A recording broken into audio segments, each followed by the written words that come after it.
హల్లెలూయా.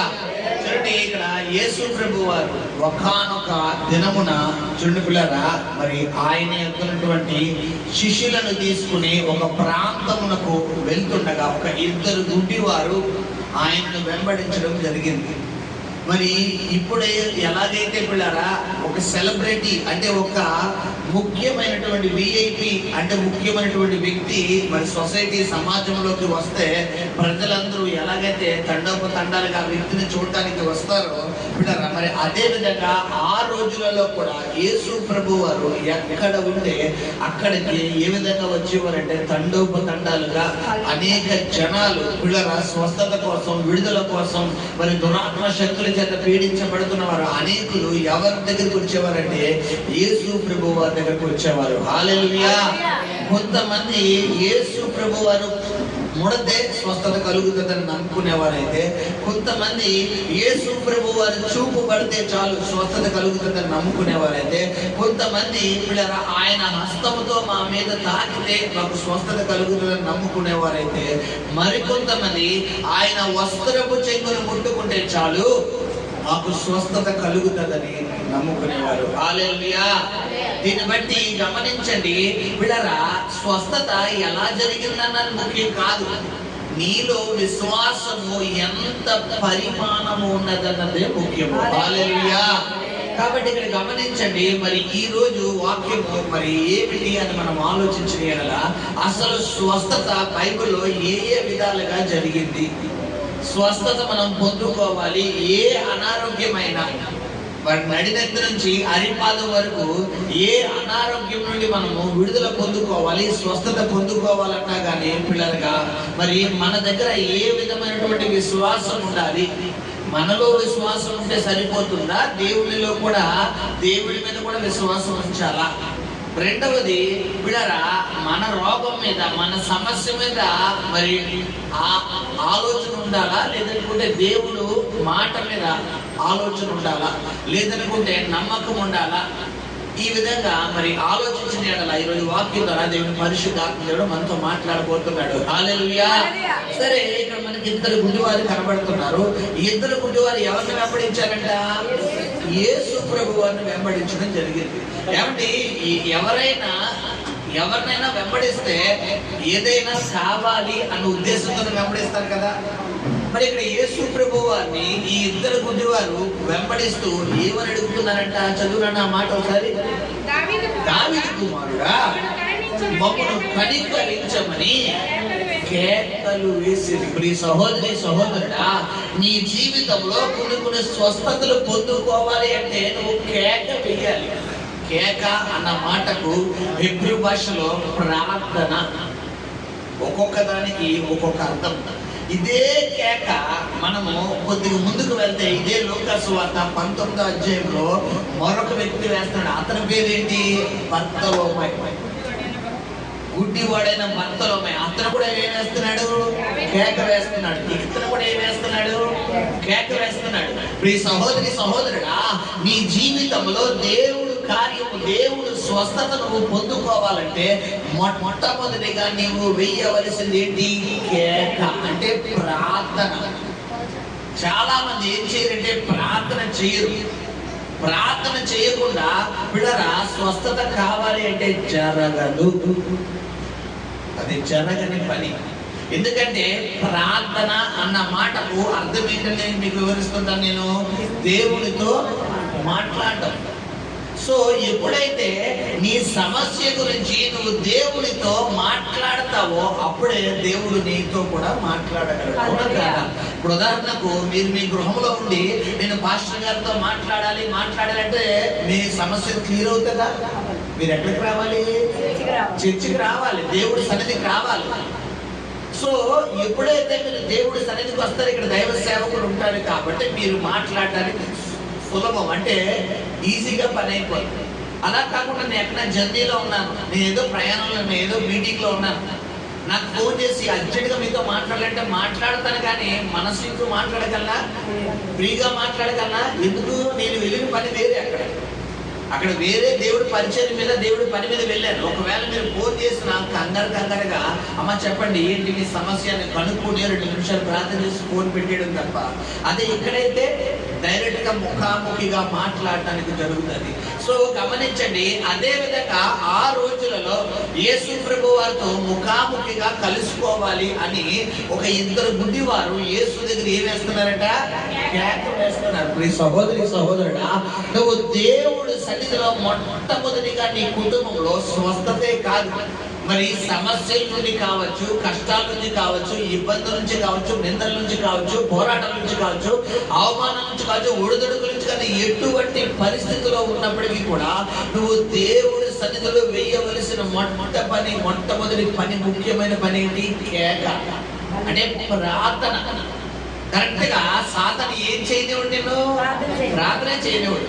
ప్రార్థన చేద్దామని నిద్ర వచ్చేస్తాడు, ప్రార్థన చేద్దామంటే నిర్లక్ష్యం వచ్చేస్తుంది, ప్రార్థన చేద్దామంటే బద్ధకం వచ్చేస్తుంది, ప్రార్థన చేద్దామంటే చెయ్యాలా, సరే చేద్దాం. గమనించు సహోదరి సహోదరుడా, ఏ పని చేయడానికన్నా సాతాను నిన్ను నిర్లక్ష్యపరచడు. కానీ ఎప్పుడైతే నువ్వు దేవుడు పని అంటే ప్రార్థన చేయడం, లేదంటే వాక్యం చదవడం, ఈ 2 పనులు ఎప్పుడైతే చెయ్యాలని నువ్వు నిర్ణయం తీసుకుంటావో అప్పుడే సాతాను ఫోకస్ అంతా ఎవరి మీదకి వచ్చేస్తుంది? నీ మీదకి వచ్చేస్తుంది. హల్లెలూయా. ఎందుకంటే ఎప్పుడైతే నువ్వు ప్రార్థన చేస్తావో నీ మీద సాతాను కడ ఏమవుతుంది? గొడవపడిపోతుంది. నీ మీద సాతాను ప్లానింగ్ అన్ని తొలగిపోతాయి. ఇప్పుడు బంధకాలు తెగిపోతాయి. ఇప్పుడు బంధకాలు తెగిపోతే నువ్వు ఫ్రీడమ్ అంటే నువ్వు ఎలా ఉండగలవు? ఇప్పుడు దేవుడిలో హ్యాపీగా దేవుడిని ఆరాధించగలవు. ఎప్పుడైతే దేవుని హ్యాపీగా దేవుడిని ఆరాధిస్తావో ఇప్పుడు నీకు సాతాను ఎన్ని ప్లాన్లు వేసినా, లోపలికి వచ్చాక ఎన్ని ప్లాన్లు వేసినా, ఎన్ని విధాలుగా నువ్వు ఆలోచించినా కానీ గమనించండి, వాడి విషయంలో నెరవేరుతాయా? ఒక్కడు కూడా నెరవేరుతాయి. కాబట్టి ఇవేమి జరగకూడదంటే నేను స్టార్టింగ్ ఎక్కడ కొట్టేలాడు? ప్రార్థన దగ్గర కొట్టాడు. కొంతమంది ప్రార్థన అని కూర్చుంటారు, పరలోకం వెళ్ళిపోతారు. ఏ పరలోకం? నిద్ర. ఒక 10 నిమిషాల్లో సౌండ్లు వస్తాయి, బుస్ బుస్ అని. ఏంటా బుస్లు? ఉరకలు. కొంతమంది ప్రార్థన చెప్పి వీళ్ళరా ఈ వెనకాల సీట్ పైకెట్టి తలగడెడతారు, కిందెడతారు.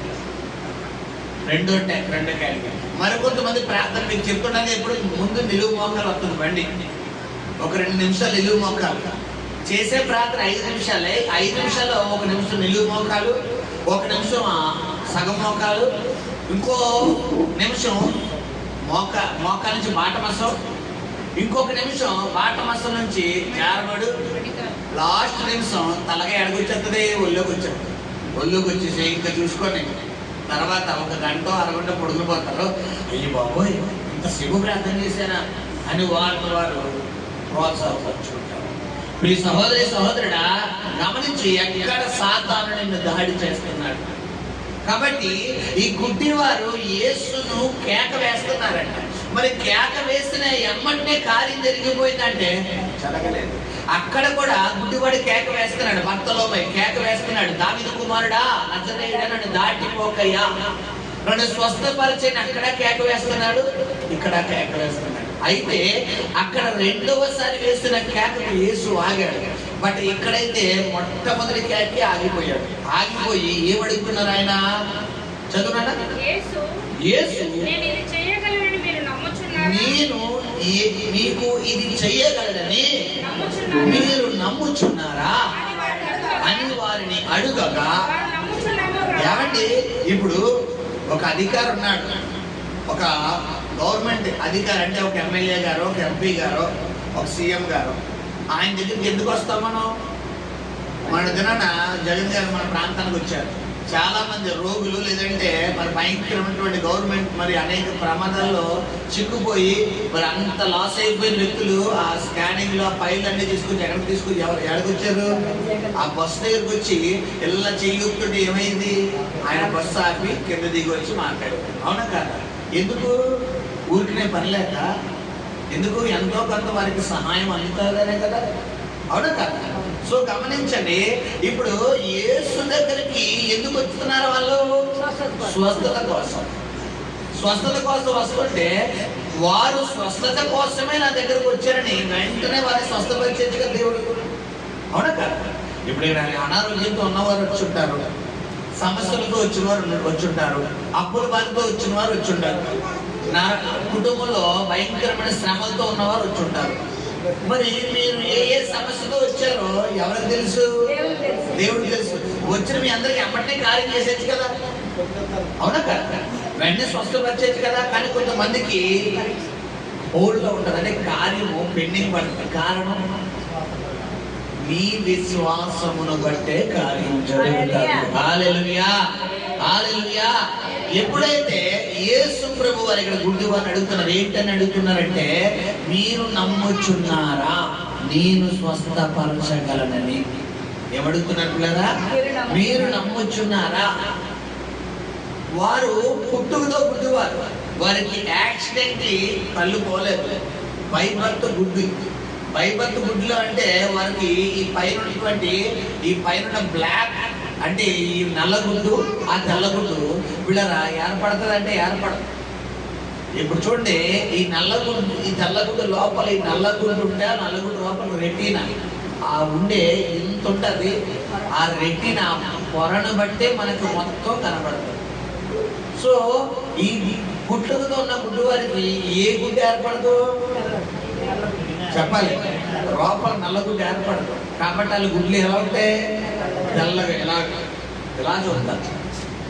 సో ఇప్పుడు వీరికి స్వస్థత కావాలి అంటే బైబర్తో ఒకవేళ వీరికి సర్జరీ చేయగలనే లోపల ఆ కంటికి సంబంధించిన నరాలు, బ్రెయిన్కి, హార్ట్కి, మొత్తం బాడీలో ఉన్న అన్ని ఫంక్షన్స్కి కనెక్షన్ అవ్వాలి.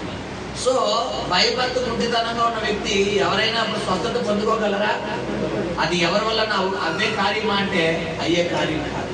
అయితే గమనించండి, ఈ బైబర్తో ఉన్న ఈ అనారోగ్యంతో ఉన్న వ్యక్తి ఎవరి దగ్గరికి వచ్చారంటే యేసు ప్రభు వారి దగ్గరికి రావడం జరిగింది.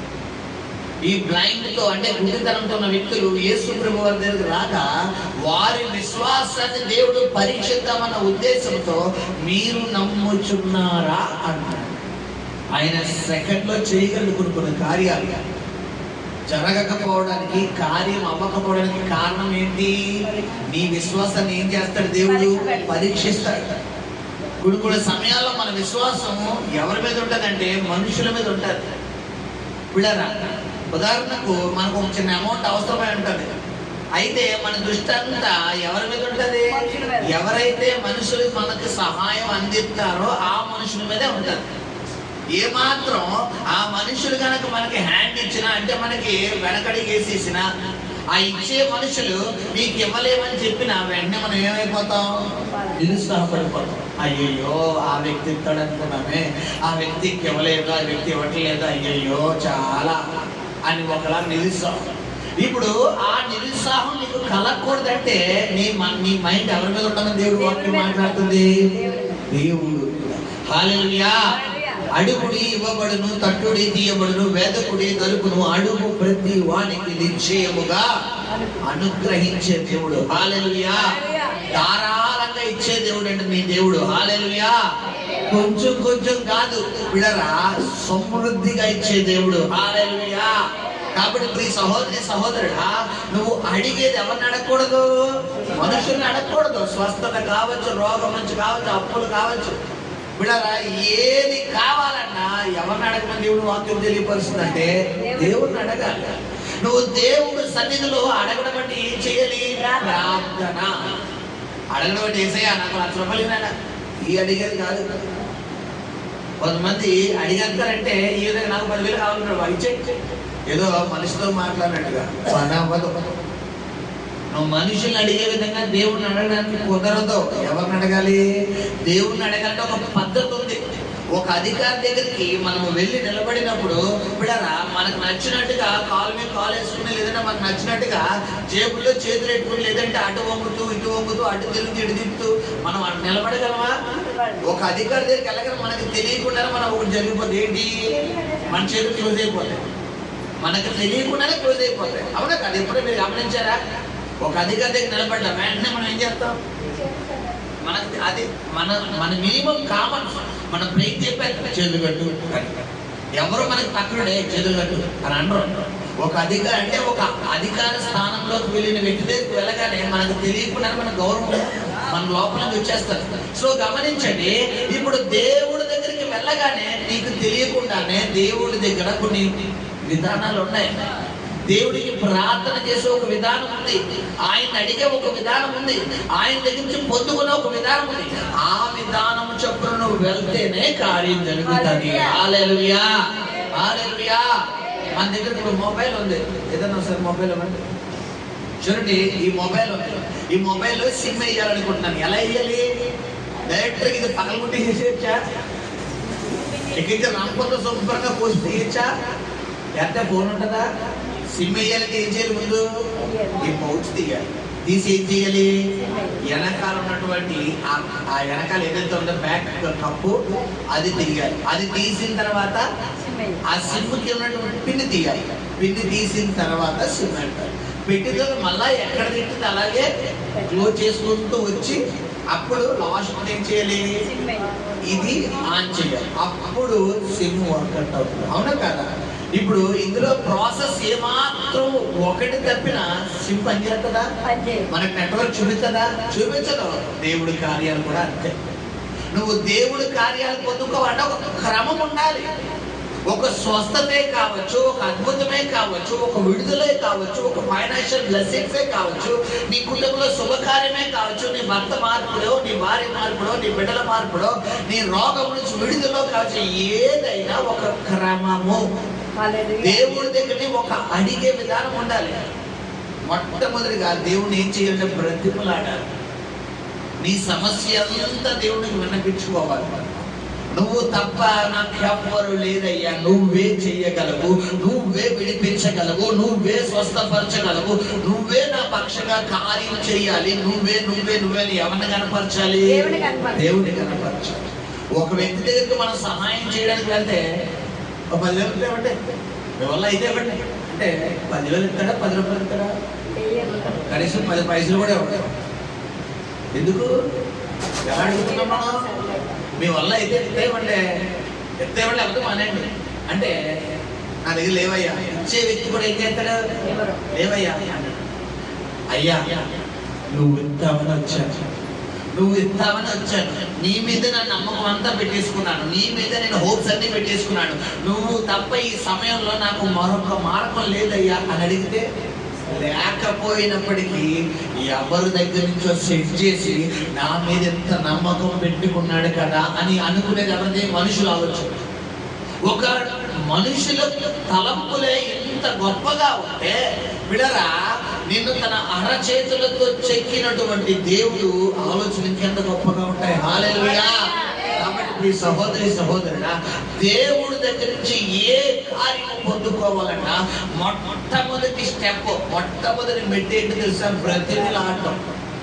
దేవుడి దగ్గర విన్నపించుకోవడం, బ్రతిమలాడాలి. అంటే నువ్వు తప్ప నాకు ఎవరు లేదయ్యా, నువ్వే నాకు చెయ్యాలయ్యా, నువ్వే ఈ సమస్య నుంచి విడిపించే దేవుడు. బైబిల్లోని మహామహులు ఎంతో మంది గొప్ప గొప్ప ప్రార్థనా పనులు ప్రార్థన మనం ఒకసారి గమనిస్తే ఒక్కొక్కరి ప్రార్థన ఎలా ఉందంటే దేవుని గణపరుస్తున్నారు. నువ్వే ఈ సమస్య నుంచి విడిపించగలవయ్యా, నువ్వే ఈ కష్టం నుంచి విడిపించగలవయ్యా, మా ముందున్న ఎన్నో సమస్యల నుంచి నువ్వు విడిపించావు, దానితో పోల్చుకుంటే ఈ సమస్య నీకు ఎంత బాబు అని ఎవరిని గణపరుస్తున్నారు?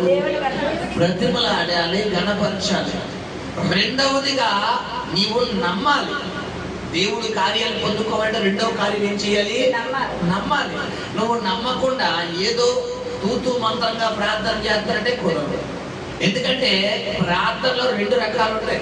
కొంతమంది పెదాలతో చేసే ప్రార్థన, మరికొంతమంది హృదయంతో చేసే ప్రార్థన. అందుకనే దేవుడు వాక్యంలో అన్నాడు, వారు పెదాలతో నన్ను స్తుతిస్తున్నారు కానీ వారి హృదయం నాకు చాలా దూరంగా ఉన్నారు. ఏ విధంగా ఉందంటే మనం భూమి మీద ఉన్నాం, ఆయన ఆకాశంలో ఉన్నాడు అన్నట్టుగా ఉంటారు కొంతమంది హృదయం. పెదాలతో ప్రభా నాకు అప్పగించే ఏసుని ప్రార్థిస్తున్నాం, ప్రభా నాకు ఈ స్వస్థించే ఏసుని ప్రార్థిస్తున్నాం. పెదాలు. ఈ హృదయం అంతా ఏం పిడుచుకుంటారో? తన్నులు, భయం, బెంగ, కష్టం, ఆ సమస్య గురించే ఆలోచన.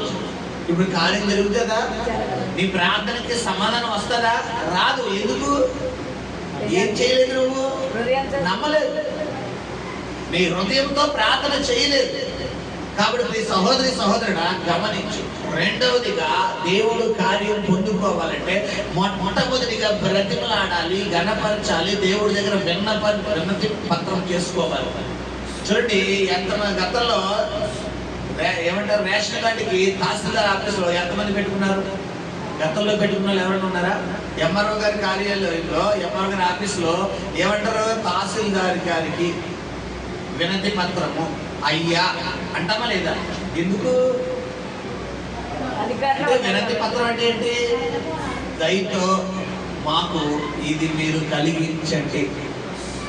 నువ్వు అడిగే విధానము ఒక మనుషులనే ప్రతి సహోదరి సహోదరుడా నువ్వు అంత ఒబీడియంట్, అంత వినయ విధేయతలతో అడిగి కార్యాన్ని పొందుకుంటున్నప్పుడు మరి దేవుడి దగ్గర ఇంకెంత వినయం చూపించాలి? కాబట్టి గమనించండి. సరే, మన వాక్యంలోకి వెళ్తే ఈ గుడ్డివారైనటువంటి ఇద్దరు వ్యక్తులు యేసు దగ్గరకు వచ్చి మొట్టమొదటిగా ఏం చేస్తున్నారట? కేక వేస్తున్నారు.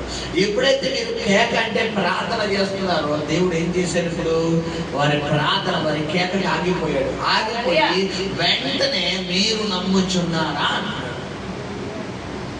మీరు నమ్ముచున్నారా? ఎప్పుడైతే మీరు నమ్ముచున్నారంటే వారి సమాధానం ఎలా ఉంది? చదువుకోండి.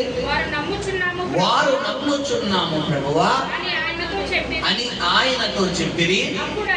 అప్పుడు ఆయన వారి కన్నులు ముట్టి మీ నమ్మిక చొప్పున మీకు కలుగును గాక. చూసారా, రెండోసారి కూడా ఎవరి నమ్మిక పొందేశాడు దేవుడు? వారి నమ్మిక. ఆల్రెడీ ఒకసారి ఏం చెప్పారు? వాళ్ళు నమ్ముతున్నామయ్యా అంటారు. రెండోసారి కూడా ఏం చెప్తున్నారు? ఎవరిని వదిలేస్తున్నాడు ఆయన? వారి నమ్మకమే. అంటే ఇప్పుడు యేసు ప్రభు వారు నమ్మడం వల్ల కార్యాలు జరగవా? ఆయన విశ్వాసం చెప్పున జరగవంటే అవి కూడా చూపిస్తారు మీకు. నెక్స్ట్ ఆ స్వస్థతలు కూడా చూపిస్తారు. మొట్టమొదటిగా నీలో విశ్వాసం ఉండాలి. హల్లెలూయా.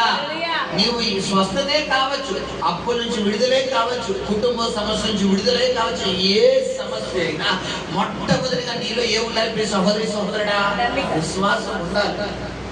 రెండవసారి ఏమడుగుతున్నారంటే, ఉదాహరణకు మీకు చాలా సార్లు వివరిస్తారు కదా, ఈ గుడ్డివారైనటువంటి మరి వ్యక్తులు ఏమాత్రం యేసు ప్రభు వారి దగ్గరికి వెళ్తున్నాం, యేసు ప్రభు వారి ప్రాంతానికి వచ్చారంట. కనీసం ఆయన ప్రార్థన చేస్తే నా 2 కళ్ళలో ఒక్కడిని వచ్చినా చాలు అని మీరు నమ్మితే, ఇప్పటికి వీళ్ళకి 2 కళ్ళు వస్తే ఒక్కడిని వస్తుందా? చెప్పాలి. నాకు 2 కళ్ళలో ఒక్కడిని కాదు, నాకు మెల్లకొని వచ్చినా చాలు అని మీరు నమ్మితే వీరికి ఎక్కువ వస్తుంది ఇప్పుడు? అవునా కాదా? లేదు, నాకు పిచ్చికలు వచ్చినా చాలు అనుకుంటే ఇలా ఎలా చెప్తారు? ఇప్పుడు పిచ్చికలు ఎలా చెప్తారు? కొంతమంది చూసారు ఎలా చెప్తారు అంటే ఏంటి? వీరి నమ్మకం.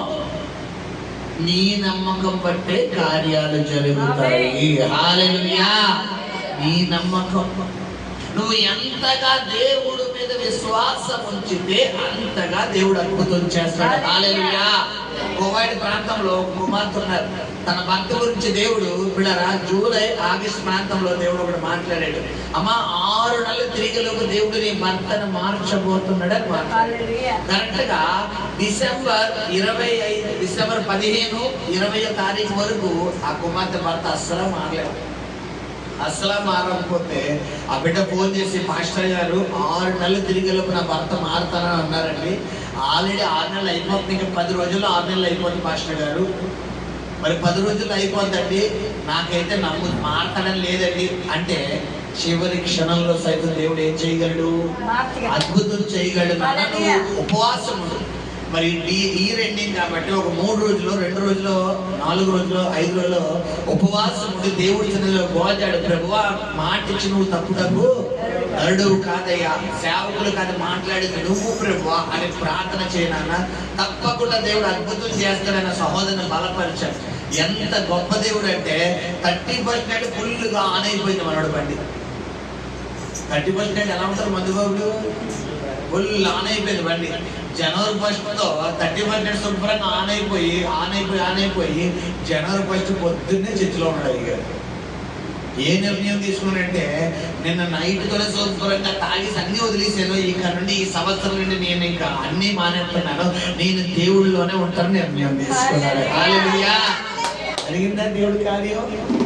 జరిగిందా? ఇప్పటికి చర్చికి వెళ్తాను, విడిచిపెట్టేసాడు. ఇప్పుడు కారణం మాట ఇచ్చి తప్పుటకు దేవుడు చివరి క్షణంలో సైతం కార్యం జరుగుతుంది. చివరి క్షణం వరకు నువ్వు ఏమవకూడదు, విశ్వాసాన్ని కోల్పోకూడదు. కొంతమంది విశ్వాసం ఎలా ఉంటుంది అంటే పిల్లరా, ఇప్పుడు ప్రార్థన చేస్తాను, ఇప్పుడు అద్భుతం జరిగిపోవడం, ఒకవేళ ఇప్పుడు జరగలేదంటారు. ఏం జరిగిందంటే పాస్టర్ గారు చెప్పారు అప్పులు తీరిపోతాయి అన్నారు. ఎక్కడ తీరిపోయింది చెప్పండి? అక్కడే ఉంది, ఇంకా పెరిగిపోతుంది తప్ప ఏం తగ్గలేదు. మీరు చెప్పేశారు కదా అని తిరిగి ఎవరికి క్వశ్చన్ చేస్తారు? సేవకులకి చేస్తారు. మరి కొంతమంది స్వస్థత కోసం ప్రార్థన చేస్తాం, స్వస్థ వస్తుంది అన్నారు, ఏం రాలేదండి. రీసెంట్గా ఒక సహోదరుడికి ప్రార్థన చేశారు. మరి ప్రార్థన చేసి 10 నిమిషాల్లో దేవుడు స్వస్థపరుస్తాడండి, 1 అవర్లో మీరు నాకు కాల్ బ్యాక్ చేయబోతున్నారు, వచ్చే వారం సాక్ష్యం చెప్పండి అని 3 మాటలు చెప్పేసి వచ్చేసాను. ఏమేమి చెప్పాను? 10 నిమిషాల్లో స్వస్థపరుస్తాడు, 1 అవర్లో మీరు కాల్ బ్యాక్ అంటే రిటర్న్ కాల్ నాకు చేయబోతున్నారు, వచ్చే వారం సాక్ష్యం చెప్పండి అన్నాడు. ఈ 3 ఆయన జీవితంలో జరగలేదు. జరగకపోవడంతో తన భార్యతో ఆయన అన్నాడట, పాస్టర్ గారు 10 నిమిషాల్లో తగ్గిపోతున్నారు, 1 అవర్లో కాల్ బ్యాక్ చేస్తానన్నారు, రేపు సాక్ష్యం రెడీగా ఉండమన్నారు, అది ఏమీ జరగలేదంటే వాళ్ళ ఆవిడ గారు అవునా అండి అంటారేమో అనుకున్నారు. వాళ్ళ ఆవిడ గారు మనవాడి కన్నా 2 ఆవిడలు ఎక్కువ చదివారు, అంటే కొంచెం విశ్వాసంలో స్ట్రాంగ్ కావన్నమాట ఆ సోదరు. ఆమె నాతో చెప్పిన విధానం ఏంటంటే, ఆమె తన భర్తతో అన్నారంట, మీరు నమ్మారా అని అడిగాడు. ఏమంది? మీరు నమ్మారంటే నమ్మాను, కానీ హాస్పిటల్కి వెళ్ళకుండా ఎలా తగ్గిపోద్ది? నమ్మాను కానీ చూపించుకోకుండా ఎలా తగ్గిపోద్ది? నమ్మాను కానీ చేయించుకోకుండా ఎలా తగ్గిపోద్ది? పాస్టర్ గారు అంటే తగ్గిపోద్దా అన్నాడు. ఇప్పుడు తగ్గుతుందా? చెప్పాలి. ఎక్కడిదక్కడే ఉండిపోయింది, ఎక్కడిదక్కడే ఉండిపోయింది. ఆ మరుసటి వారం చర్చకొచ్చాడు. చర్చకొచ్చి అన్న ఎలా ఉందంటే, ఇంకా అలాగే ఉంది పాస్టర్ గారు. మీరు నమ్ముతున్నారా? ఇప్పుడే జరుగుతారా? నమ్ముతున్నానండి. వెంటనే తైలం తీసి వెంటనే రాశాను, సాయంత్రం ఫోన్ కాల్ వచ్చింది, అద్భుతకరంగా దేవుడు స్వస్థపరిచాడు. హల్లెలూయా. ఫిట్స్ వచ్చేసి మెడ పట్టేసింది ఆయన దగ్గరికి వచ్చిన బాలైన. ఫిట్స్ వచ్చిన నరాలు ఏమైపోతాయి, మొత్తం ఫిట్స్ పోయి మెడలా పట్టేసిందంట. అప్పటి నుంచి దీని చుట్టూ బెల్ట్ వేసాడు అయ్యగారు. పాస్టర్ అన్న అని చెప్తారు, చెప్పడం పాస్టర్ గారు అన్న అంటే చెప్పడం. ఇలా మొత్తం బాడీ అంతా తిరిగిపోతుంది, మనిషి తిరుగుతలేదు. సో ఈ బలహీనతకి స్పాట్ లో స్వస్థపరిచిన దేవుడు. హల్లెలూయా. నీ నమ్మకం ఉండాలి, నీ నమ్మిక చప్పునే కార్యం జరుగుతుంది. హల్లెలూయా. క్రైస్తవ్యం అంటే ఆషామాషి కాదు కదా. ఏదో తూతు మంత్రంగా ప్రార్థన చేసేస్తాను, తూతు మంత్రంగా వచ్చేస్తాను, తూతు మంత్రంగా వాక్యం వినేస్తాను, తూతు మంత్రంగా వాక్యం చదివేస్తాను, కుదరదు. కార్యాలు పొందుకోలేవు. కొన్ని కార్యాలు నువ్వు దేవుడు సన్నిధిలో ప్రాకులాడితే తప్ప, దేవుడు సన్నిధిలో విన్నపించుకుంటే తప్ప, దేవుడు సన్నిధిలో నీ యొక్క సమస్యనంతా విపులంగా నువ్వు వివరంగా దేవుడికి చెప్పుకుంటే తప్ప సమస్య నుంచి ఏమవలేవు, నువ్వు విడుదల పొందుకోలేవు. హల్లెలూయా. హల్లెలూయా. సో ఎప్పుడైతే రెండోసారి అడుగుతున్నారు, మీ నమ్మిక చప్పునే మీకు స్వస్థత కలుగును కాక అన్నాడు ఆయన. వెంటనే ఏం జరిగిందంట చదువునా? వెంటనే ఏం జరిగిందంట? అది చెప్పినంతలో హల్లెలూయా జరిగిందే లేదా? అది చెప్పినంతలో వారి కన్నులు ఏమైపోయినాయి అంట? తెరవబడిపోయినాయి. సో ఈ సహోదరి దీన్ని బట్టి మనం అర్థం చేసుకోవాల్సింది ఏంటి? దేవుడి దగ్గర కార్యం పొందుకోవాలి అంటే నీ విశ్వాసం ఎలా ఉండాలి చెప్పాలి? ఎలా ఉండాలి? స్ట్రాంగ్ గా ఉండాలి. ఏదో 10%, 5% విశ్వాసాలు శాతాలు ఉంటాయి తెలుసా? విశ్వాస పరిమాణం చొప్పునే నీలో కార్యాలు జరుగుతాయి. విశ్వాసానికి అంబాసిడర్ ఎవరు తెలుసా బైబిల్లో? చెప్పాలి. అబ్రహాం అంబాసిడర్ అంటే మూలం, ది బెస్ట్ అన్నమాట. విశ్వాసానికి ముఖ్యమైన వ్యక్తి ఎవరో బైబిల్లో? అబ్రహామే. ఒక్కగానొక కుమారుడు, అసలే 70 సంవత్సరాలు 100 సంవత్సరాలకు పుట్టాడు, వృద్ధాప్యంలో పుట్టాడు. అసలు వృద్ధాప్యంలో ప్రెగ్నెన్సీ వస్తుందండి? చెప్పాలి, అసలు వస్తుందా? రాదు. కానీ అబ్రహాం ఏం చేశాడు? నమ్మాడు. అబ్రహాం నా దేవుణ్ణి నమ్మాను, అది ఆయనకి ఎలా మారిపోయిందంట? నీతిగా ఎంచబడిపోయింది. నువ్వు దేవుని నమ్మాలి. దేవుని నమ్మడము అంటే నీవు ప్రార్థన చేస్తేనే దేవుడి మీద నమ్మకం కలుగుతుంది. హల్లెలూయా. నువ్వు ప్రార్థన కనుక చెయ్యకపోతే దేవుడి మీద ఏముండదు? నమ్మకం ఉండదు.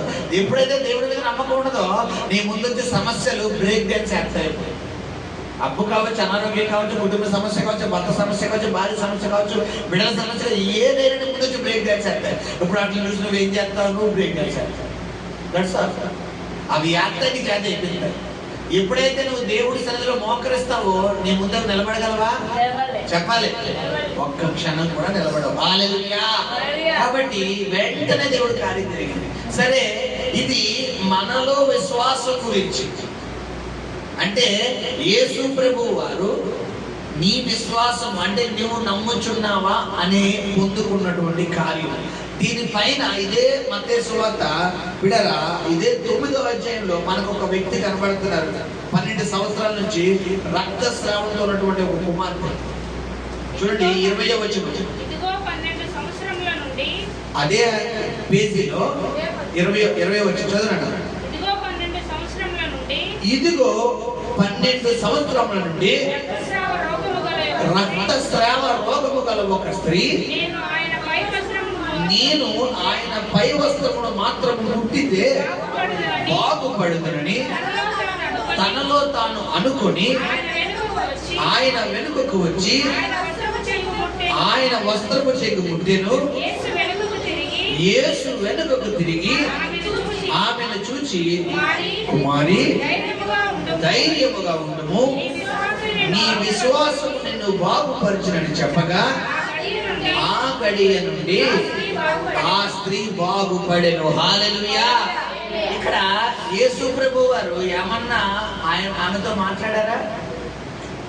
పోనీ ఈమె ఏమన్నా యేసు ప్రభు వారితో మాట్లాడిందా? ఇక్కడ కార్యం ఎలా జరుగుతుంది? ఆమె నమ్మకం. అంటే కొన్ని స్వస్థతలు, కొన్ని అద్భుతాలు దేని బట్టి జరుగుతాయి? నీ నమ్మకం బట్టి. హల్లెలూయా. అక్కడ ప్రార్థన అవసరం లేదు. ఇక్కడ గుడివాడైన వ్యక్తి ఏం చేశాడు? కేక్ అంటే ఏంటి? అక్కడ ఆమె ప్రార్థన చేసిందా? చెప్పాలి. కొన్ని స్వస్థతలు ప్రార్థన అవసరం లేదు, నీ నమ్మకం ఉంటే చాలు. హల్లెలూయా. క్రైస్తవ్యానికి పునాది ఏంటో తెలుసా? వెన్నుముక్క ఏంటో తెలుసా? ఒక మనిషి నిలబడాలంటే ఏం కరెక్ట్ గా ఉండాలి? వెన్నుపూస. ఏమాత్రం వెన్నుపూస, స్పైనల్ కార్డ్ లో 1-2-3 పూసలు తగ్గినా కానీ మనిషి నిలబడగలడా? ఒక్క క్షణం కూడా నిలబడలేడు.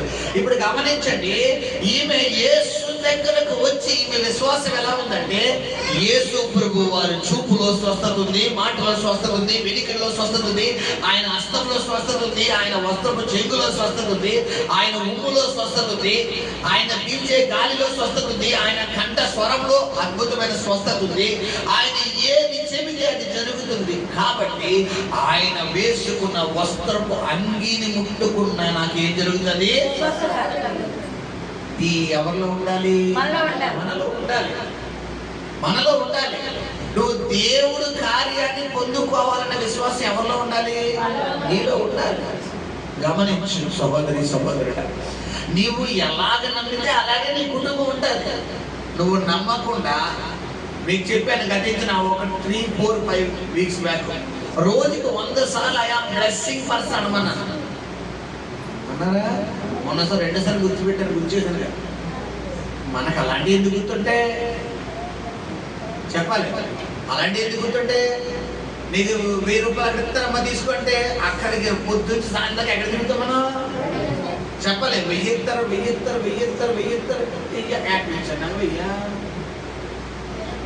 గమనించు, ఏది గుర్తుండాలి నీకు? దేవుడు వాక్యం గుర్తుండాలి, దేవుడి పట్ల ప్రార్థన గుర్తుండాలి, దేవుడి పట్ల శ్రద్ధ గుర్తుండాలి. కాబట్టి చైనాలో పాల్ యాంజో అనే ఒక గొప్ప దైవ సేవకుడు ఉండేవారు. ఇప్పుడు ప్రభునందు ఎదురించారు, మంచి వృద్ధాప్యం. ఆయన చైనాలో కమ్యూనిస్ట్ దేశం అనమాట. అంటే వేరే ఏ మతాన్ని చైనా దేశంలో ప్రచారం చేయకూడదు. ఓన్లీ బౌద్ధ మతం, బుద్ధుడిని మాత్రమే వారు ఆరాధిస్తారు, కమ్యూనిస్ట్ అనమాట. అటువంటి దేశంలో దేవుడు ఈ పాల్ యాంజో అనే ఒక గొప్ప దైవ సేవకుని దేవుడు ఎన్నుకున్నాడు. సో ఆయన ఏ విధంగా ప్రార్థన చేసేవారు అంటే అక్కడ హెలికాప్టర్లు దిగుతున్నాయి, హెలికాప్టర్ దిగడానికి ప్లేస్ అది, ఇక్కడ కార్లు దిగుతున్నాయి, ఇవన్నీ కూడా బెంజ్ కార్లు, ఇవన్నీ కూడా మంచి మంచి రాయల్టీ కార్లు. ఇక్కడ అంతా కూడా ప్రజలు కొన్ని వేల మంది ఉన్నారు అని కొన్ని ఎకరాల స్థలం కొనేసారంట. ఆయనతో పాటు ఉన్న కొంతమంది విశ్వాసులు, ఈయనకి బుర్రపాడైంది, ఈయన చర్చి చూస్తే 100 మంది 50 మంది 100 మంది 50 మంది పెట్టేసుకుని ఎంత స్థలం కొనేసాడు, అసలు బుర్ర ఉన్నాడా లేదా అని చెప్పి చుట్టుపక్కల వాళ్ళు ఏం చేశారు, ఆయన్ని చాలా వ్యతిరేకంగా మాట్లాడారు. ఎప్పుడైతే ఇవన్నీ జరిగినాయో పిల్లరా ఆయన పలకడం, ప్రార్థించడం మొదలు పెట్టాడు. ఎంత దేవుని కృప అంటే మీరు యూట్యూబ్ లో కొట్టండి, వరల్డ్ ఫేమస్ చర్చ్ ఏదంటే పిల్లరా ప్రపంచంలోనే అత్యధికంగా విశ్వాసం కలిగిన సంఘం అయితే తెలుసా? చైనా దేశంలో, కమ్యూనిస్ట్ దేశమైనటువంటి చైనా దేశంలో పాల్ యాంజో చర్చ్. హల్లెలూయా! ప్రపంచంలోనే ది బెస్ట్. మరి మన భారతదేశంలో పెద్ద చర్చ్ ఎక్కడ తెలుసా? చెప్పాలి, కల్వరి స్వరం సతీష్ కుమార్ గారు. ఆ సతీష్ కుమార్ గారు అదే హైదరాబాద్ నడిఒడ్డులో ఒకప్పుడు వీళ్ళ భయంకరమైన డ్రింకర్, భయంకరమైన వ్యసనాలు కలిసి సిగరెట్ తాగుతూ, పాన్ పరాకు వేసుకుంటూ, మందు తాగుతూ భయంకరంగా ఆ ప్రాంతంలో తిరిగేవాడు. ఆయన ఒక్కరే కాదు, బెల్లంపల్లి ప్రవీణ్ కుమార్ గారు సైతం, ఆ బెల్లంపల్లి సైతం భయంకరమైనటువంటి కమ్యూనిస్ట్, అంటే భయంకరమైనటువంటి మాఫియా, అంటే వీళ్ళుండగా అడవిలో అన్నలు వాళ్ళతో తిరుగుతూ భయంకరంగా బిడ్డరా అందరి చేత నెట్టివేయబడి, అందరి చేత వెలివేయబడినటువంటి వ్యక్తి దేవుడు ఎలా నిలబెట్టాడు? ఇప్పుడు ప్రపంచంలో కల్వరి స్వరం కానీ కల్వరి ప్రత్యక్షంగా తెలియని ప్రజలు లేరు. హల్లెలూయా! అది నువ్వు దేవుడికి ఇచ్చే ప్రాధాన్యత బట్టే దేవుడు నిన్ను నిలబెడతాడు. హల్లెలూయా! మనం దేనికి ఇస్తాం ప్రాధాన్యత? చెప్పాలి, డబ్బు. మనుషులు కూడా కాదు, మన దగ్గర ఎవరి దగ్గర ఎక్కువ డబ్బు ఉంటే వాళ్ళతో మనం స్నేహం పెంచుకుంటాం. ఎవరైనా ఇప్పుడు కాళ్ళు వచ్చి కూర్చున్నారు అనుకోండి, వెంటనే మనం వాళ్ళతో ఏం కలిపెడతాం? మాట కలిపెడతాం. అదే ఒక పేదోడు వచ్చి చిరిగిపోయిన బట్టలు వచ్చి కూర్చున్నాడు అనుకోండి, అనవచ్చు అంటాం. కారణం నువ్వు చూసే విధానం తేడా. హల్లెలూయా! ఇక్కడ గుడ్డివాడైనటువంటి వ్యక్తులు స్వస్థత పొందుకున్నారు. రెండవది, ఈ రక్తస్రావంతో ఉన్న కుమార్తె సైతం స్వస్థత పొందుకుంది. వారి స్వస్థతకి ఈమె స్వస్థతకి తేడా ఉంది. ఈమె స్వస్థత ఎలా పొందుకుంది? ఆయన వస్త్రపు అంగిన ముడదే కాదు. సో దీన్ని బట్టి నీ విశ్వాసం, నేను పాస్టర్ గారి చేత ప్రార్థన చేయించుకోక్కర్లేదు, చర్చికి వెళ్ళి నేను కూర్చుంటే చాలు దేవుడు నన్ను స్వస్థపరుస్తాడు. చర్చిలో వాక్యం వింటే చాలు నాకు స్వస్థత వచ్చేస్తుంది. దేవుడు మందిరంలోకి వెళ్ళి నేను అలా కూర్చుంటే చాలు, ఒక 10 నిమిషాల్లో నాకు కార్యం జరిగిపోతుంది. నమ్ము, 10 నిమిషాల్లో కార్యం జరగకపోతుంది. హల్లెలూయా! హల్లెలూయా! సమయాల్లో మన కుమార్తెలు జాను, దివ్య, ఈ వయసు పిల్లలు అనారోగ్యంలో ఒకసారి వచ్చి కాళ్ళు నొప్పి, చేయి నొప్పి, నడు నొప్పి అని వస్తుంటారు. వస్తున్నప్పుడు ఇంటికి వెళ్ళి మేనమెట్లు ఎక్కేలోకి దేవుడు స్వస్థపరుస్తాడు, అమ్మ ఎక్కి సందులోకి వెళ్ళాడు స్వస్థపరుస్తాడు. ఒకే ఒక మాట వీళ్ళు మళ్ళీ వెంటనే వెళ్ళిపోయి గతంలో అలాగే కుమార్తె దివ్యకి, జానుకో మరి ఇద్దరికి ఎవరికైనా బలహీనత ఉన్నప్పుడు ప్రార్థన చేసి మీరు ఎక్కి దిగొచ్చేలో స్వస్థ వచ్చేద్దరు అన్నారు. వెళ్ళిపోయి మేడమెట్లు ఎక్కి దిగొచ్చేసి ఫస్ట్ గా తగ్గిపోయిందండి, తగ్గకుండా వచ్చేసింది. కారణం నీ విశ్వాసం. హల్లెలూయా! నమ్మాలి. ఇప్పుడు నమ్ము కావాలి అదేంటి కాలు పరిగెడతా నేను నువ్వు అనుకుంటే జరగదు. హల్లెలూయా! సో రెండవ స్వస్థత. మూడవది యోహాను సువార్త 11వ అధ్యాయం, అక్కడ కూడా స్వస్థత జరిగింది. యోహాను సువార్త 11వ అధ్యాయం 11వ అధ్యాయము, అక్కడ మనకు ఒక వ్యక్తి పరిచయం అవుతాడు. ఎవరైనా లాజరు చనిపోయి ఎన్ని రోజులైంది? 4 దినాలు అయింది. చనిపోయి 4 దినాలు అయిన వ్యక్తి దగ్గరికి వెళ్ళి ఎవరైనా లేపగలరమ్మా? చావు బతుకులు ఉన్న వ్యక్తిని ప్రార్థన చేస్తే స్వస్థత పొందుకున్నాడంటే ఒక వేరే విషయం. కొంచెం చనిపోయి ఒక గంట అయిందని ప్రార్థన చేశాడంటే నాకు వేరే విషయం. చనిపోయింది ఆల్రెడీ 4 రోజులు అయింది, పైగా ఏం చేశాడు? తీసుకెళ్ళి సమాధి కూడా చేసేసాడు. సో ఇటువంటి సమయంలో యేసు ప్రభు వారు మరియ మార్త దగ్గరికి వచ్చి నువ్వు నమ్మితే స్వస్థత పొందుకుంటావని ఒక మాట పలుకుతున్నాడు. వెంటనే నేను నమ్ముతున్నామయ్యా అని అంటున్నారు. సో ఈ 2 కార్యాలు అక్కడ జరిగినాయి. ఎప్పుడైతే ఈ 2 కార్యాలు జరిగినాయో వెంటనే యేసు ప్రభు డైరెక్ట్ గా అడిగి వెళ్ళిపోతున్నారు. ఇప్పుడు సమాధికి వెళ్ళిపోయి ఒక మాట పలుకుతున్నాడు. ఏంటి? లాజరు బయటికి రా, బయటికి రా అని చెప్పిన వెంటనే ఈ మాట అనగానే ఒక తల్లి బయటకు వచ్చి చెప్తుంది. ఎవరో? మార్త. అయ్యా ఇదే వ్యక్తి దాని ముందు ఏమంటుంది అక్కడ ఆమె? నీవు ఇక్కడ ఉన్నప్పుడు నీవు ఇక్కడ లేకపోవడం వల్లే నా తమ్ముడు చనిపోయాడు. అయ్యా నీవు ఇక్కడ ఉంటే నా తమ్ముడు తప్పకుండా స్వస్థపో. ఆయనను ఏమైంది? నువ్వు తండ్రిని ఏమడిగినా అది నీకు అనుగ్రహిస్తారు కదా. వావ్! కొంతమంది డైలాగులు మామూలుగా 100 days పక్క. కొంతమంది డైలాగులు మా పాస్టర్ గారు మీరు ప్రార్థన చేయడం కార్యం జరిగిపోతుంది, మీరు చెప్పండి అయిపోతుంది అంతే. డైలాగ్ 100 days పక్క. రెండోది కార్యం జరగకపోతే అయినా అవ్వలేదేంటి అన్నారు, అవ్వలేదేంటి ఎవరికాడమ్మా చెప్పాలి. అది ఇప్పుడైతే ఈమె డైలాగ్ మామూలు డైలాగ్ కాదు. యేసు నువ్వు ఇక్కడ లేకపోవడం వల్ల తమ్ముడు చచ్చిపోయాడు. డైలాగ్ లేదా ఉందా చెప్పడం చదవమ్మా. మామూలు డైలాగ్ కాదు. 21వ వచనం. మార్త యేసుతో ప్రభువా నీవు ఇక్కడ ఉండిన ఎడలా అబ్బబ్బబ్బబ్బబ్బ మామూలు డైలాగ్ అది. నీవు ఇక్కడ ఉంటే నా తమ్ముడు చచ్చిపోడయ్యా, నువ్వు లేకపోవడం వల్ల చనిపోయాడు. ప్రభువా నువ్వు నా ప్రార్థన ఆలకించే అద్భుతం జరిగిపోతుంది, నువ్వు ఆలకించలేదు కాబట్టే అన్నట్టుగా ఉంది డైలాగ్. పోన్లే సూపర్, ఈ మాట చాలా బాగుంది. రెండో మాట ఇంకా అద్భుతం. ఇంకేమంటది రెండో మాట? ఇప్పుడే నువ్వు దేవుడిని ఏమైనా దేవుడు నీకు అనుగ్రహించినని. హల్లెలూయా! ఇది ఇంకా సూపర్. ఈ మాటకి యేసు ప్రభు వారు మంచిగా రెస్పాండ్ అవుతున్నారు. ఇదే మాట ఎవరు కూడా పలుకుతున్నారు అక్కడ? మరి కూడా పలుకుతున్నారు. ఆ మాట చదువుతున్నా.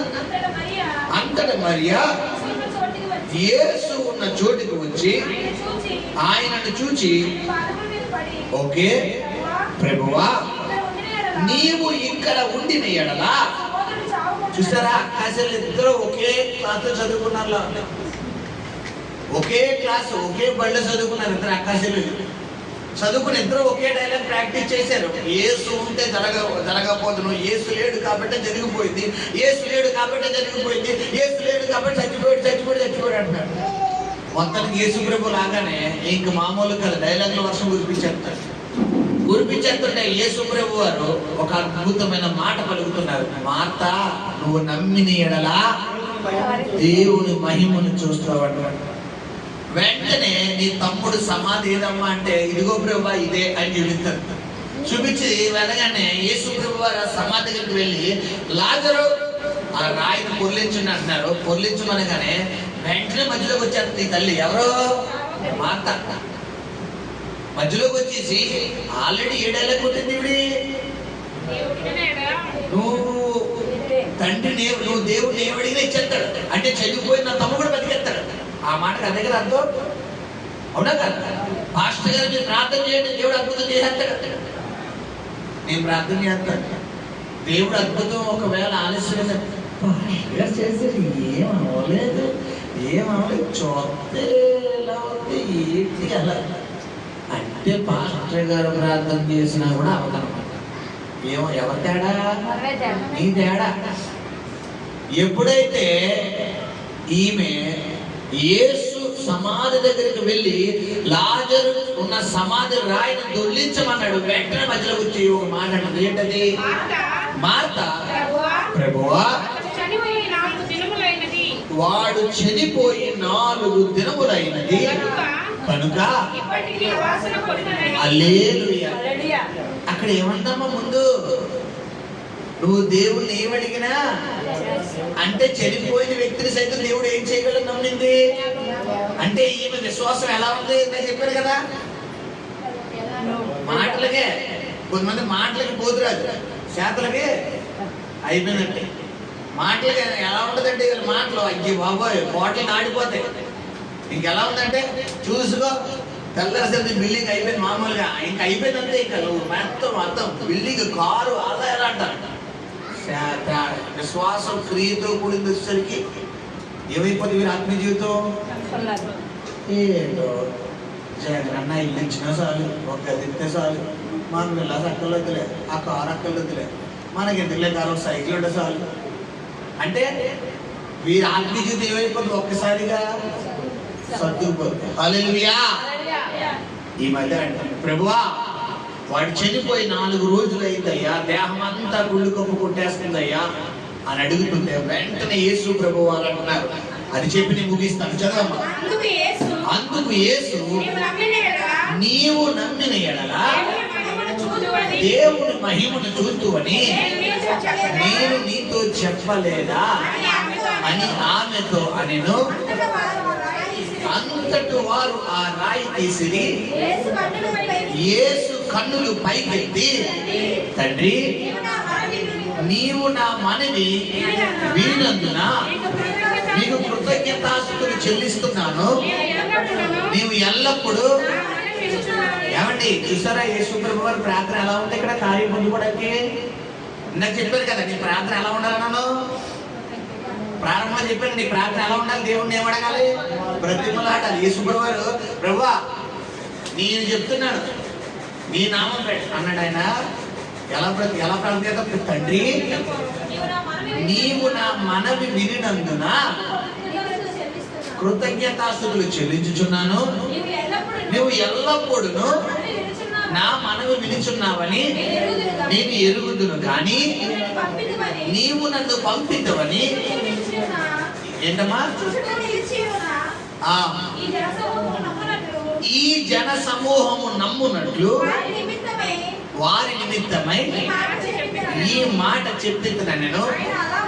ఆయన అలాగూ చెప్పి లాజరు బయటికి రమ్మని దగ్గరగా చెప్పగా చనిపోయిన లాజరు మరణ ఏంటమ్మా కాళ్ళు చేతులు ప్రేత వస్త్రములతో కట్టబడిన వాడే వెలుపలికి వచ్చిన. తప్పుడు కూడా దేవుడు నామాన్ని మహిమపడదాం. హల్లెలూయా.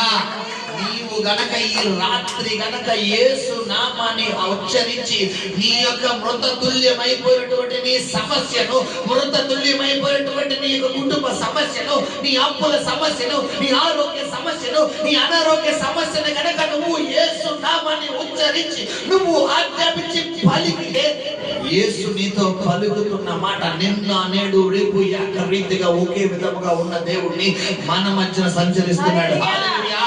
ఆయన ఈ క్షణాన్ని కూడా నీ అద్భుతం చేయబోతున్నాడు.